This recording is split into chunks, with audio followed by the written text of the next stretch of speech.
much older. I'm something much older and far more powerful. I'm a lord of time from the lost and fallen planet of Gallifrey. Now let me go, bounty hunter. We have work to do. Wow. We are so close to seeing the Doctor back in action in the upcoming festive special, Joy to the World. This year's special will be Ncuti Gatwa's second festive adventure as the 15th Doctor after his debut in 2023's The Church on Ruby Road. It may be hard to believe, but it's been almost a full year since we first saw the Doctor meet Ruby Sunday, help her save baby Lulu Bell from a ship full of goblins, and begin a whole new series of adventures. What's your name?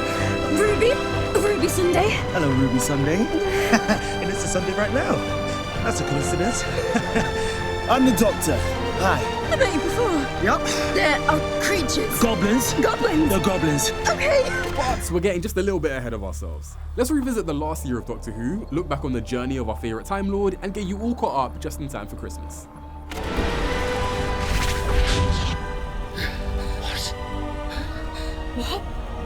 What? The 15th Doctor's debut was like nothing the Whoniverse had ever seen before.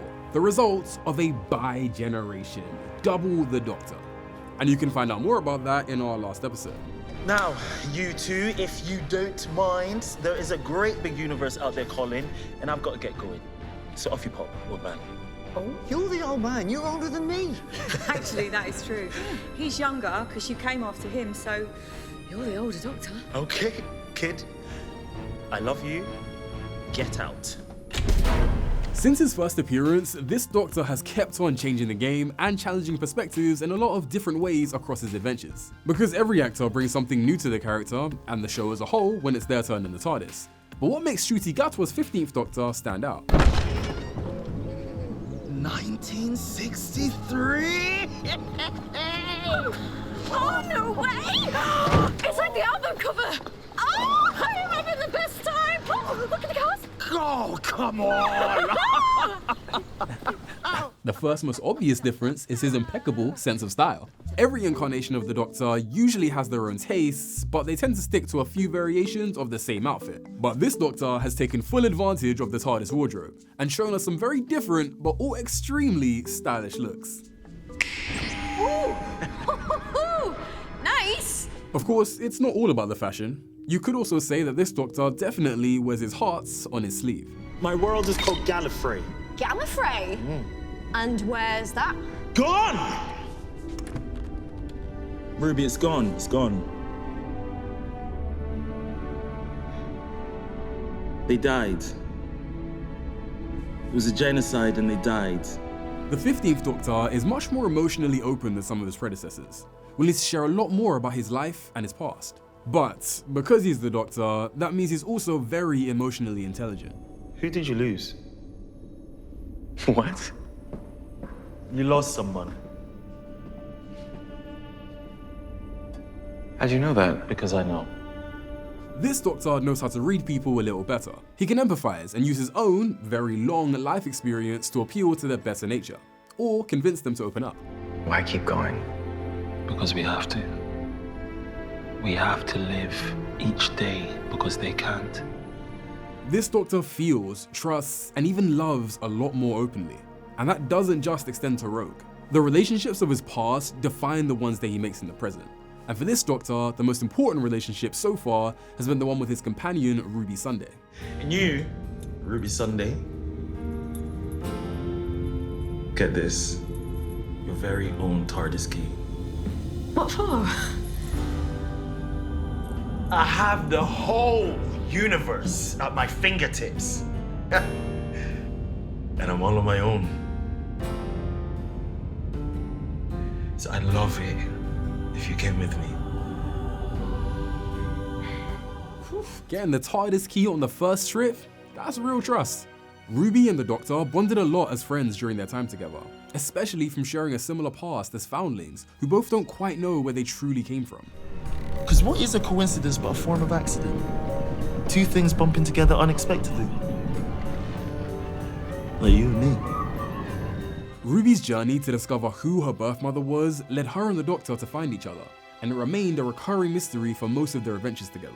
But some mysteries are meant to be solved, and sadly, some journeys are meant to end. And Ruby reuniting with her birth mother Louise meant it was time for her and the Doctor to part ways. For now. But again, we're getting way ahead of ourselves. Because while this new Doctor is defined by his relationships with his friends, we also need to give some time to his enemies. On his journeys with Ruby, the Doctor has already faced his fair share of monsters, man-traps, and shapeshifters. But some of his adventures through time and space have brought some even bigger challenges.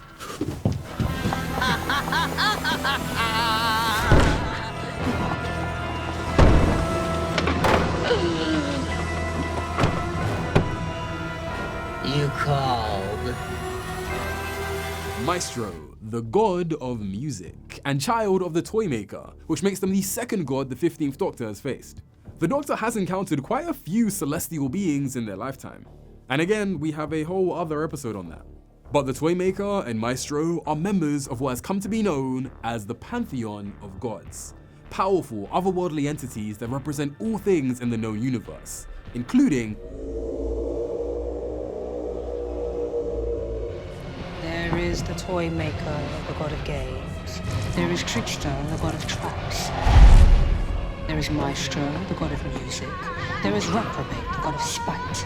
There is the Mara, the god of beasts. And the threefold deity of malice and mischief and misery. She says it better than me. What a great scene. Because amongst the Doctor's godly enemies, hiding in plain sight, manipulating his adventures in the TARDIS the whole time, It was the wrong anagram.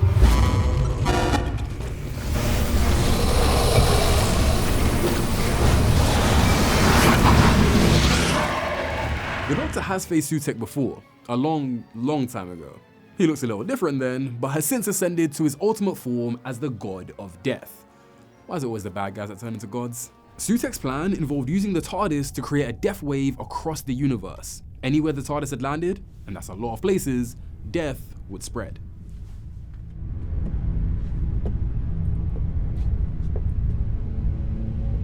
The dust of death.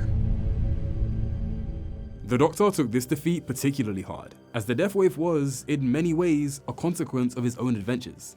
Which is why his revenge on Sutekh feels so personal, because the only way to truly stop him is to go against the Doctor's own moral code, and bring death to death. And that's how you win, Sutekh! Because you turned me into this! I am the one that brings death.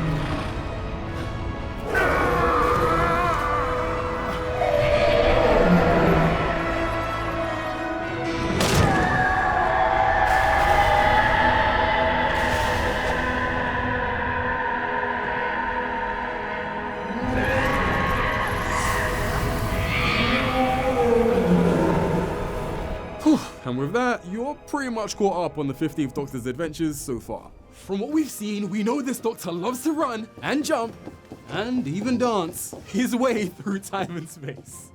The 15th Doctor is a Time Lord that listens to his heart as much as his brain, and approaches the universe with curiosity, optimism, and so much energy. And like I said at the beginning, we're going to see even more of this Doctor very soon as the TARDIS is en route to the holidays. But until then, I need to know, what is your favourite 15th Doctor moment so far? Let us know in the comments, but for now, I'll leave you with mine. The whole Valengard arms industry, all of it, just got beaten up by this little kid's dad.